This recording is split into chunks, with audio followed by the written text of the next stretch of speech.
दाराशी सुरेख नक्षी जोडीत जाती मना मनाला नात्यांचे हळवे पक्षी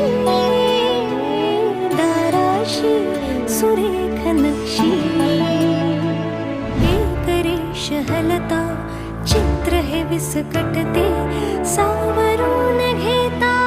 रंगांनी नटते या वातीला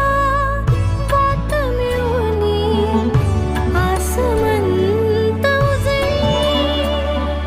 सांगते कथा घराची ठिपक्यांची